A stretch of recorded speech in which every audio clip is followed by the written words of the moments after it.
Hey guys, welcome back to Leather, Liquor, and Guns. I'm Devin. This is Steven. Yesterday, Steven showed us the basics of making a simple honey mead and everything, and today he's going to go over what you need to do the next day to make sure your batch don't go bad. Let's go. All right, Steven. So you're all set up here and everything. We pulled it out of the dark place we had it sit and whatnot. Why don't you walk us through what you got going on right here? Well, I got an orange and some lemon juice here that I'm going to use to add in a little extra nutrients for the yeast to feed on, so it stays alive, stays healthy and strong, and helps us make that alcohol a little bit more intense. All right, we're going to throw that orange in there whole? Or not. Okay, that works. So, why don't you walk us through putting everything in there?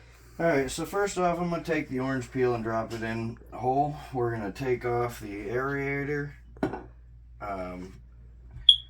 or our airlock. We're going to unscrew our cap here. And we're just going to drop chunks of this orange peel into the bottle with everything, with our mixture.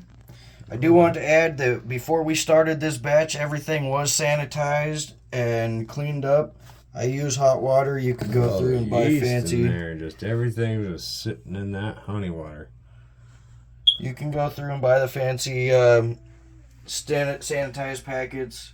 I use hot water. And I'm going to chuck the orange slices in there. It'll give it a little bit more to feed on. Plus, it'll add a little bit of flavor to it down the road. A little bit of citrusy flavor. All right, so it's a little bit of an orange honey, a little bit of an orange honey mead.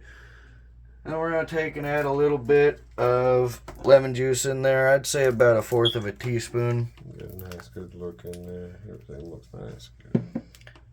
And then cap your bottle again.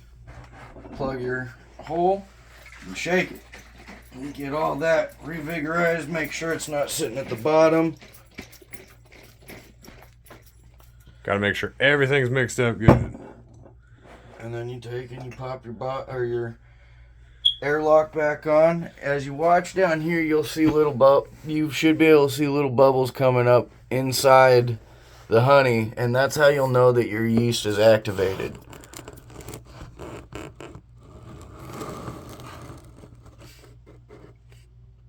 Can't get the best of pictures of it, but Let's see if kind of get the general idea of how it's supposed to look. It's supposed to have a nice, healthy amount of fresh bubbles up the top. there'll be tiny, minuscule little bubbles coming up throughout your All mead. right. So, after we got that all done, Slip it back in your dark hole. all right, let's go ahead and throw it back on in there.